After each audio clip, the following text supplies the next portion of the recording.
Bonjour, très chers téléspectateurs. Notre thème à présent est dans le monde, mais pas du monde. Je le répète, dans le monde, mais pas du monde. Prions. Seigneur, nous te bénissons pour ta parole. Et merci car tu inspires ton messager. Et pendant que nous parlons, merci pour ton esprit qui opère dans les cœurs et dans les vies, qui atteste et qui convainc et qui façonne au moyen de la parole. Je te bénis pour ce moment que tu bénis. Nous avons prié dans le nom de Jésus. Amen. Dans le monde, mais pas du monde. En tant qu'ambassadeur de Christ sur cette terre, nous sommes dans le monde. Mais en même temps, nous ne sommes pas du monde parce que nous représentons notre état, la cité céleste en ce monde, dans lequel nous sommes porteurs d'un message. D'où la notion d'ambassadeur. Alors nous ne sommes pas du monde. C'est-à-dire qu'en tant que chrétiens, nous ne nous conformons pas aux pratiques, aux habitudes mauvaises de ce monde. La Bible parle de l'ensemble des plaisirs, des désirs et des convoitises du siècle présent auxquels nous ne pouvons pas nous conformer, ou du moins auxquels nous ne devons pas nous conformer, parce que nous ne sommes pas de ce monde. La Bible nous dit que celui qui aime le monde n'a pas l'amour de Dieu en lui. Nous lisons dans 1 Jean, chapitre 2, verset 15. N'aimez pas le monde. N'aimez pas le monde. Ni ce qui est dans le monde. Ni ce qui est dans le monde. Si quelqu'un aime le monde, si quelqu'un aime le monde, l'amour de Dieu n'est pas en lui. L'amour de Dieu n'est pas en lui. Nous ne sommes pas là pour condamner, pour blâmer quiconque. La Bible dit ceci tout simplement. Si vous aimez le monde, c'est qu'il y a quelque chose qui vous manque. Il y a quelque chose qui est absent de votre cœur. L'amour de Dieu. Si quelqu'un aime le monde, l'amour de Dieu n'est pas en lui. C'est parce que certains n'ont pas l'amour de Dieu en eux. À défaut de cet amour, alors autre chose anime le cœur. C'est ce qu'on appelle l'amour du monde, qui les porte à aimer les passions, les convoitises passagères et vaines de cette terre. Mais si vous avez l'amour de Dieu en lui, en vous, alors cet amour de Dieu vous amènera à aimer Dieu plutôt que le monde et les choses de ce monde. La Bible dit que ce qui est dans le monde ne vient pas de Dieu. C'est pour ça que Dieu ne veut pas que nous aimions le monde. Parce que ce qui est dans le monde ne vient pas de lui. Dans 1 Jean, chapitre 2, verset 16, nous lisons. Car tout ce qui est dans le monde. Car tout ce qui est dans le monde. La convoitise de la chair. La convoitise de la chair. La convoitise des yeux. La convoitise des yeux. Et l'orgueil de la vie. Et l'orgueil de la vie. Ne vient pas du Père. Ne vient pas du Père. Mais vient du monde. Mais vient du monde. La convoitise des yeux. La convoitise de la chair. Comment vivent et marchent les hommes de ce monde? Eh bien, c'est d'après le convoitise. Ce que leur cœur, leurs yeux désirent. Ce que leurs yeux convoitent. Ce que leur cœur convoite. Ce que leur corps, leur chair convoite. Et alors, c'est à cela qu'ils se livrent. Ou c'est ce qu'ils essaient d'acquérir. La Bible dit que ces choses ne viennent pas de Dieu. Et en plus de cela, l'orgueil de la vie. La folle ambition de vouloir être au-dessus de tout le monde. Eh bien, la Bible dit que toutes ces choses-là ne viennent pas de Dieu. Mais ça vient du monde. Et le monde passe. C'est pour ça qu'il est dangereux de s'attacher au monde. C'est pour ça qu'il est malsain d'aimer le monde. Il est dangereux. Parce que le monde passe. Nous lisons dans 1 Jean, chapitre 2, verset 17. Car le monde passe. Le monde passe. Et sa convoitise aussi. Et sa convoitise aussi passe. Mais celui qui fait la volonté de Dieu. Mais celui qui fait la volonté de Dieu. Demeure éternellement. Demeure éternellement. La Bible dit que le monde passe. C'est-à-dire, le monde est en train de passer. C'est comme vous voyez. Et bien en train de s'acheminer vers sa fin. Le monde passe. Mais aussi sa convoitise. Autrement dit, tous ceux qui vivent selon la convoitise du monde passeront avec le monde. Mais celui qui fait la volonté de Dieu, celui qui a l'amour de Dieu en lui-même, et donc qui fait la volonté de Dieu, celui-là, il demeure et il vivra éternellement. Voulez-vous vivre éternellement? Alors tournez-vous vers Dieu. Et que son amour vous habite, que son amour vous anime, et que son amour vous fasse bouger, agir pour lui. Autrefois, nous étions du monde. Nous lisons dans Éphésiens chapitre 2 verset 3. Nous tous aussi, nous tous aussi, nous étions de leur nombre. nous étions de leur nombre. Et nous nous conduisions autrefois Et autrefois, nous nous conduisions. selon nos convoitises charnelles. Nous aussi, nous marchions selon les convoitises charnelles. Nous exécutions les volontés de notre chair Exécutant la volonté de la chair et de nos pensées. et de nos pensées. Et nous étions par nature Et nous étions par nature des enfants de colère des enfants de colère comme les autres. comme les autres. Autrefois aussi, nous marchions selon les convoitises de nos pensées, selon les convoitises la convoitise de nos yeux, selon les désirs de la chair. Autrefois, nous aussi, nous accomplissions les désirs de nos pensées, les désirs de notre corps. Nous étions comme tout le monde. Mais quelque chose s'est passé. Parce que maintenant, nous avons été réconciliés avec Dieu et l'amour de Dieu habite nos cœurs. Autrefois donc, nous étions ennemis de Dieu. Nous étions ennemis par nos pensées. Nous étions ennemis de Dieu. Nous le lisons dans Colossiens, chapitre 1, verset 11. Vous étiez autrefois étrangers Vous étiez autrefois étrangers et ennemis par vos pensées et ennemis de Dieu par vos pensées et par vos œuvres mauvaises. et par vos œuvres mauvaises. Autrefois donc, par nos pensées, par nos œuvres. Les deux choses vont ensemble. Les pensées mauvaises et les œuvres mauvaises faisaient de nous des ennemis de Dieu. Mais la bonne nouvelle que nous avons à vous annoncer aujourd'hui, c'est que en Jésus-Christ, nous avons été réconciliés avec Dieu. Mais ce que nous sommes en train de dire, réconciliés avec Dieu, ne sommes plus du monde. C'est-à-dire, nous n'agissons plus selon nos pensées, selon les désirs de notre chair, mais selon la volonté de Dieu. Nous étions ennemis de Dieu, nous étions alors sans espérance et sans Dieu dans le monde. Nous lisons dans Éphésiens chapitre 2 verset 12. Vous étiez en ce temps-là sans Christ, Vous étiez en ce temps-là sans Christ, sans espérance sans espérance et sans Dieu dans le monde. et sans Dieu dans le monde. Nous étions donc sans espérance, sans Christ et sans Dieu dans le monde. Comprenez ceci, celui qui n'a pas Christ, celui qui n'a pas Dieu, marche naturellement selon les désirs de ses yeux, selon les convoitises de sa chair, selon les ambitions mondaines. Mais celui qui a Jésus, eh bien qui a cette espérance-là, il accomplit la volonté de Dieu sur cette terre. Nous étions alors ennemis de Dieu et donc morts par nos péchés, par nos fautes. Le lisons dans le livre d'Éphésiens chapitre 2, versets 1 à 2. Pour vous, Vous étiez morts par vos fautes vous étiez morts par vos fautes et par vos péchés dans lesquels vous marchiez autrefois, et par vos péchés dans lesquels vous marchiez autrefois, selon le cours de ce monde, selon le cours de ce monde, selon le prince de la puissance de l'air, selon Satan, le prince de la puissance de l'air, cet esprit qui agit maintenant cet esprit qui agit maintenant et toujours dans les fils de la rébellion. dans ceux qui sont rebelles à Dieu. Écoutez, ne pas recevoir Jésus-Christ, c'est être un rebelle à Dieu. Se tourner vers Jésus-Christ, eh bien c'est devenir enfant de Dieu, et bien plus ambassadeur de Dieu sur cette terre. Et nous étions morts par nos fautes, par nos péchés. Autrement dit, celui qui pratique le péché est mort. Il est spirituellement mort. C'est pourquoi il est écrit, vous étiez morts par vos fautes et par vos péchés dans lesquels vous marchiez autrefois. C'est comme ça nous vivions nous aussi autrefois. Nous marchions dans nos fautes, dans nos péchés, selon la puissance de l'air. Écoutez, ce n'est pas de soi-même que les hommes pratiquent le péché, mais il y a un esprit qui agit dans ce monde, qui tient les mondains et qui les fait vivre comme ils vivent. Écoutez, il ne s'agit pas de les condamner, mais il s'agit de leur dire, vous avez une autre alternative, c'est de vous tourner vers Dieu par Jésus-Christ, afin que conduit par l'Esprit de Dieu, réconcilié avec Dieu, vous ne soyez plus ennemis de Dieu, et que la vie de Dieu vous habite et se manifeste à travers vous. Alors nous étions ennemis, et les fils de la rébellion continuent de vivre ainsi. Mais Dieu, en Jésus-Christ, nous a dans sa grâce rendus à la vie. Nous le lisons dans Éphésiens, chapitre 2, verset 4 à 5. Mais Dieu est riche en miséricorde. Mais Dieu est riche en miséricorde, Et à cause du grand amour dont il nous a aimés, et à cause du grand amour dont il nous a aimés, nous qui étions morts par nos fautes, nous qui étions morts par nos fautes, il nous a rendus à la vie avec le Christ. il nous a rendus à la vie avec Jésus-Christ. Alléluia. Ce message que nous vous apportons ce matin n'est pas un message de condamnation. Vous pouvez passer de la mort à la vie. Suffit seulement en croyant en Jésus-Christ. Parce que la Bible dit, nous qui étions morts par nos fautes, Dieu nous a rendus à la vie avec le Christ Jésus. Autrement dit, si vous êtes en Jésus-Christ, vous êtes passé de la mort à la vie. C'est pour ça que Jésus pouvait dire, je t'ai choisi du milieu des païens et de ce peuple, vers qui je t'envoie, afin qu'ils se tournent des ténèbres vers la lumière, du pouvoir de Satan vers moi, et qu'ils reçoivent le pardon de leurs péchés.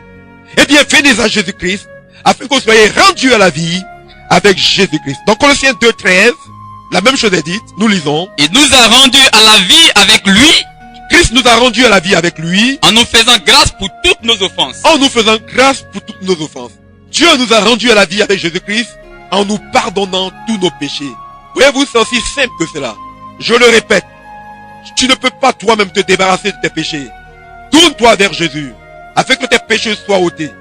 Et si quelqu'un dit qu'il ne comprend pas cela, prenez-lui l'exemple de l'eau de Javel et de l'homo. Un habit à boîte sale, l'habit ne peut pas se rendre propre lui-même.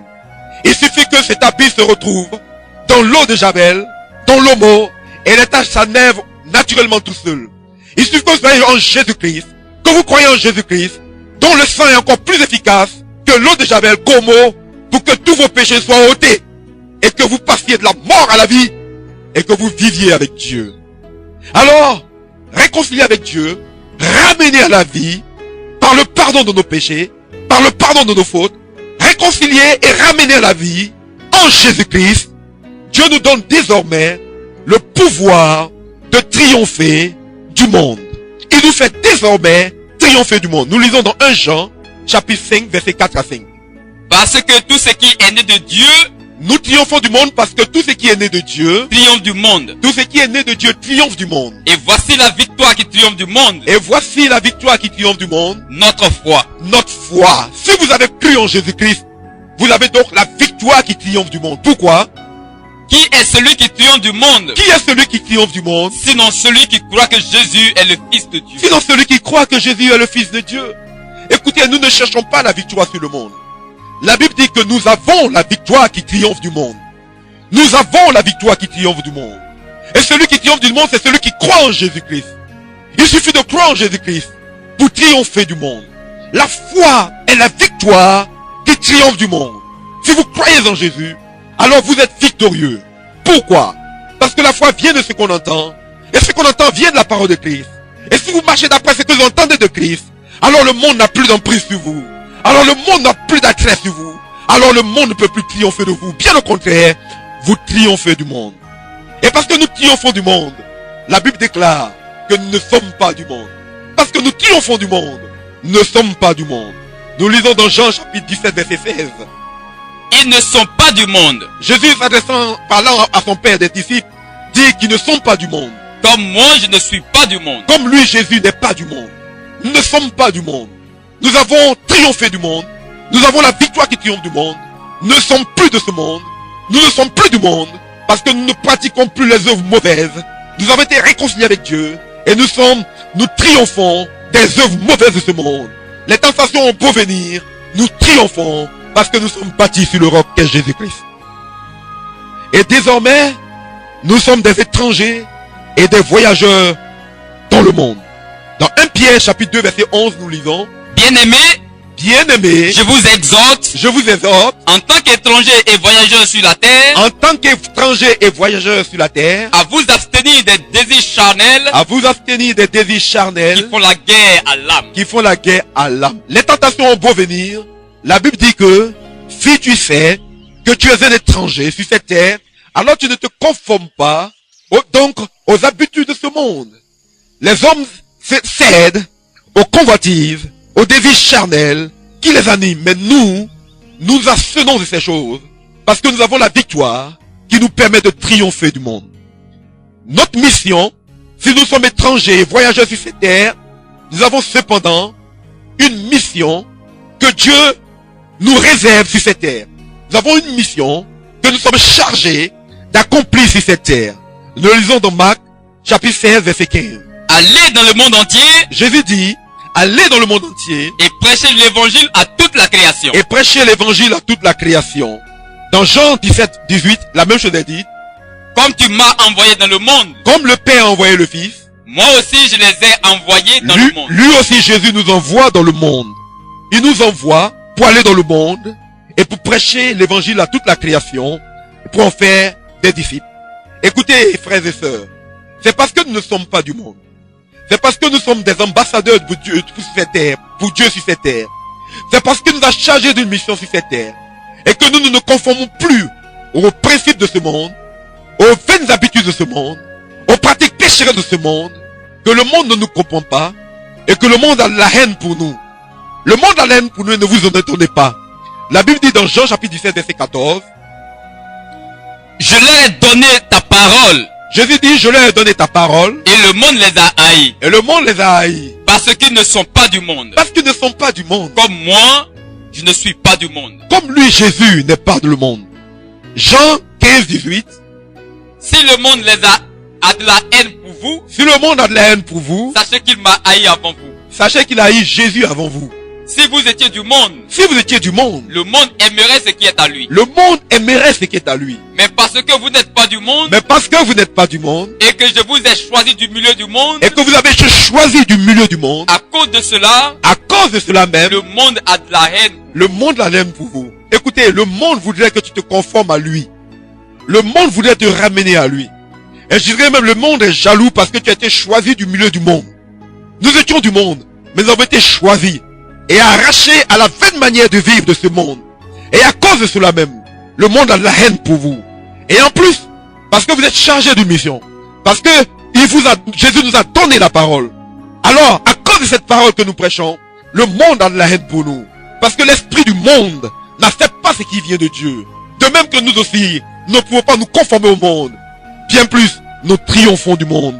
C'est pour cela que le monde a de la haine pour nous. Je veux te dire ce matin, mon frère et ma soeur, toi qui m'écoutes, je veux te le dire, si tu es en Jésus, ne sois pas étonné que le monde a de la haine pour toi. Parce qu'ils ont haï ton maître avant toi. Ils ont détesté ton maître avant toi jusqu'à le crucifier. Donc comprends que c'est normal et naturel.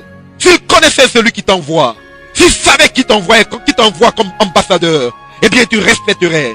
Mais le monde a la haine pour toi parce que souvent ils ignorent qui est celui qui t'envoie. Alors ne cherche pas à te conformer au monde. Ne cherche pas à plaire aux hommes. Nous ne devons pas céder au monde, nous dit la Bible. Nous le lisons dans 1 Pierre chapitre 4 verset 3 à 4. C'est suffisant, en effet, Ça n'est assez, en effet, d'avoir dans le passé d'avoir autrefois accompli la volonté des païens accompli la volonté des païens en marchant dans le dérèglement, en marchant dans le péché, les convoitises, les convoitises, l'ivrognerie, l'ivrognerie, les orgies, les excès de table, les beuveries les excès de boisson et l'idolâtrie criminelle. et l'idolâtrie criminelle. Au lieu d'adorer Dieu, on adore des créatures ou des choses que nous avons fabriquées nous-mêmes. Il trouve étrange Il trouve étrange que vous ne couriez pas avec eux vers ce débordement de débauche que vous ne participiez pas à ce débordement de débauche. et ils vous calomnient. Et il vous calomnie. C'est parce que vous êtes une mauvaise conscience pour le monde que le monde vous calomnie. C'est parce que vous avez été choisi. Autrefois quand on pratiquait le péché, mais le monde nous aimait. Autrefois quand on était dans les ténèbres, dans le monde, perdu, égaré, mais le monde nous aimait. Avez-vous vu le monde vous faire des reproches quand vous étiez dans les ténèbres? Maintenant que vous êtes passé du monde à la lumière, des ténèbres à la lumière, le monde a la haine pour vous. Ça n'est assez d'avoir marché comme ça autrefois. Ne vous conformez pas au siècle présent. Ne cherchez pas à faire plaisir au monde.